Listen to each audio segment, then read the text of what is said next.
Indyo yuzuye. Ese indyo yuzuye ni iki? Indyo yuzuye igomba kuba irimo ibiki?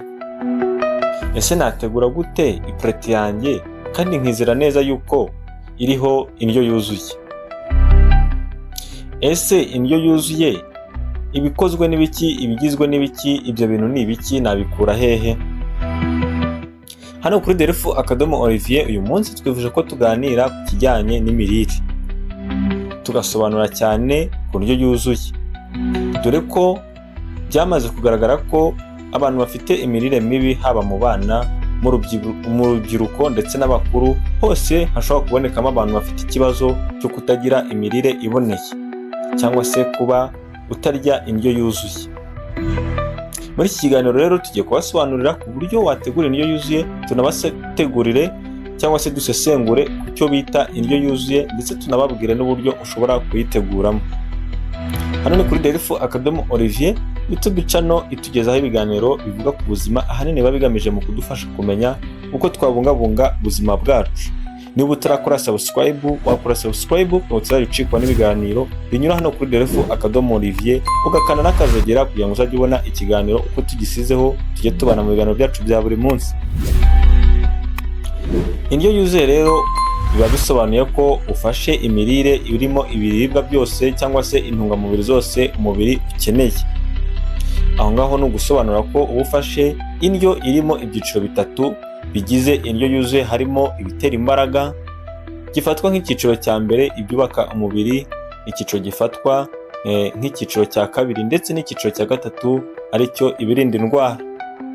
Ibi kandi hiyongeraho kuba wafata amazi akwiriye ari mu kigero kigereranyije ku munsi, ndetse no kuba wafashe ibiribwa bishobora kubonekamo amavitamini ndetse n'imyunyungugu umubiri wawe ukenera. Duhereye ku cyiciro cya mbere rero cy'ibitera imbaraga cyangwa se ibibonekamo ibishobora gutera imbaraga umubiri, ibi ni ibiribwa, hano turibanda ku biribwa bishobora kuboneka hano mu Rwanda ku buryo bworoshye. Muri iki cyiciro cya mbere cy'ibitera imbaraga turasangamo ibinyamafufu nk'ibijumba, amateke n'imyumbati ndetse n'ibindi. Aha kandi dushobora gusangamo akawunga ndetse n'umuceri, ariko kandi twanasangamo n'ibigori bidashishuye ibizwi ku izina ry'impungure. Ibi byose bikaba bishobora kuba cyangwa se mu gihe uri gutegura imirire yawe ushobora kubyifashisha nk'ibitera imbaraga. Ariko kandi ntitwakwibagirwa ikiribwa gikoreshwa hano mu Rwanda cyane kizwi nk'ubugari. Ubugari nabwo bushyirwa muri iki cyiciro cy'ibitera imbaraga. Ku mwanya wa kabiri rero turavuga ibyubaka umubiri. Ibyubaka umubiri ubundi byitwa ko byubaka umubiri kubera ko biba bibonekamo poroteyine. Ibi ahanini ni ibikomoka ku matungo nk'amagi, inyama, yaba iz'inka, iz'ingurube, iz'ihene, iz'intama, iz'inkwavu ndetse n'iz'inkoko. Ariko hano kuri Delphin_Olivier ku bashobora kubona inyama z'umweru nizo twabagira inama yo gufata. Inyama z'umweru twavuga nk'inyama z'inkoko, inyama z'inkwavu ndetse n'inyama z'amafi. Hano ku bitera imbaraga kandi ari nabyo nkomoko y'amaporoteyine ntitwagenda tutababwiye nko ku binyamisogwe, harimo ibishyimbo ndetse kandi hakabonekamo na za soya, hakabonekamo kandi n'amashaza, ariko kandi ntabwo twakwibagirwa n'ubunyobwa. Ibi byose rero bishobora gushyirwa muri iki cyiciro cy'ibyubaka umubiri. Ushobora kubyifashisha mu gihe utegura imirire yawe, ugahitamo gukoresha ubunyobwa, ibishyimbo, ugakoresha soya ndetse n'ibyo byose tumaze kuvuga, indyo yawe ntiburemo na kimwe. Ku mwanya wa gatatu rero turasanga ko haba hari ibirinda indwara.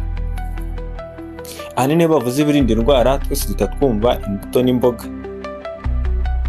Ibi byitwa ko birinda indwara kuko habonekamo amavitamini ashobora gufasha umubiri mu gukora abasirikare ku buryo bwihuse, abasirikare bawe bakajya baba bahari kandi bakomeye.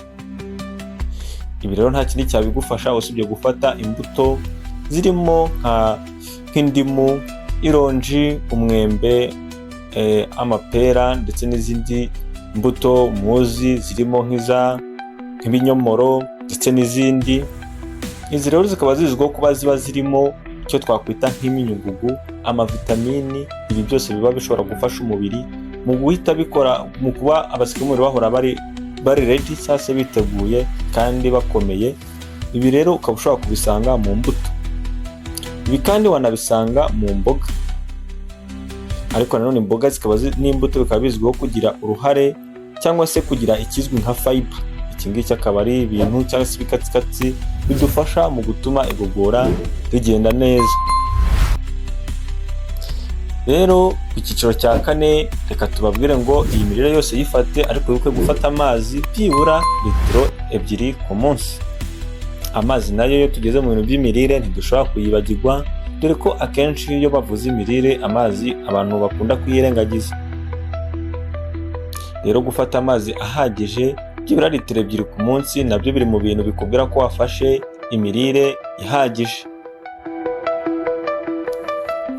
cyangwa se indyo yuzuye. Ibi rero ushobora kubitegura gute ku isahane yawe? Akenshi mu myaka yahashize cyangwa se mu myaka ya kera, muzi ko ibitera imbaraga ari byo batugiragamo inama mu gushyira ku ipurete cyangwa se mu byo tugiye gufata tugategura ibitera imbaraga byinshi cyane. Ariko uko imyaka yagiye ihindagurika bitewe n'uko ubushakashatsi bugaragaza ko isi cyangwa se ubuzima muri iki gihe bwahindutse, aho hadutse indwara nyinshi ndetse cyane cyane higanjemo izitandura. Ibyo byatumye imirire ihinduka cyangwa se formule y'ukuntu dutegura ipurete yacu ihinduka, aho ubu ngubu ibigezweho ntago ibinyamasukari cyangwa se ibitera imbaraga aribyo bigishyirwa ku mwanya wa mbere ku ipurete, ahubwo ku mwanya wa mbere dusanga ko 1/2 cy'ipurete yose tugiye gufata ubu mu buryo bugezweho mu nzobere zijyanye n'imirire zitugira inama yo kuba icyo 1/2 ari imbuto n'imboga, maze ikindi 1/2 ukagicamo ibice bibiri, ubwo ni ukuba 1/4 ugashyiramo 1/4 kimwe ugashyiramo ibinyamasukari aribyo byubaka umubiri nako bitera imbaraga umubiri, munyihanganire. Ikindi gice cyangwa se 1/4 cy'ako gace ko ku ruhande wagabanyijemo 2 ukagishyiramo ibyubaka umubiri. Ibyo rero iyo formule bakaba bagaragaza ko ari igezweho bitewe n'uko byamaze kugaragara ko muri iyi myaka hari ibyago byinshi byo kurwara indwara zigiye zitandukanye. Bityo rero ipurete yacu igomba kuba igizwe n'ibirinda indwara aribyo imbuto n'imboga ku kigero cya 50%, isukari igafata 1/4 cyangwa se 25%, ndetse n'ibyubaka umubiri bigafata 1/4 aricyo 25%, bityo ukaba ufite 100% by'ipurete yawe bigizwe n'ibyiciro byose bitatu bigize imirire ikwiriye. Ni byiza rero gufata indyo yuzuye icyiciro icyo ari cyo cyose cy'ubuzima waba ugezemo, yaba ari umwana mutoya, umwana mukuru, cyangwa se ugeze mu gihe cy'ubugimbi n'ubwangavu, abasore n'inkumi ndetse n'abantu bageze mu izabukuru. Indyo yuzuye buri gihe mu cyiciro cy'ubuzima cyose ugomba kuba urimo ni ingenzi. Muzumva inzego z'ubuzima, amavuriro, ibitaro ndetse n'ikigo cy'igihugu cy'ubuzima RBC buri gihe kivuga ko cyangwa se kigira abaturage mu gufata indyo yuzuye cyangwa se imirire iboneye.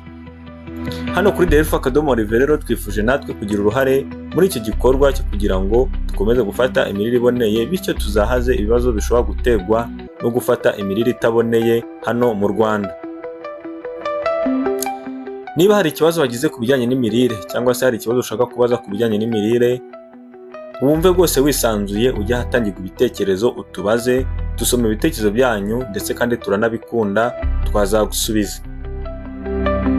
Ibiganiro binyura hano kuri Delphi reka mbibutse yuko ari ibiganiro bigamije mu kwigisha muri rusange, bitaguhereza inama zihariye zijyanye n'ubuzima bwawe ku giti cyawe, cyangwa se ibiganiro byacu ngo bivuguruze inama wahawe na muganga cyangwa se abakuvuye.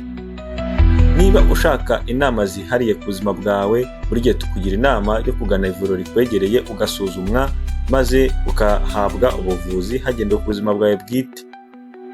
Inyigisho dutanga hano turabisubiramo n'inyigisho rusange.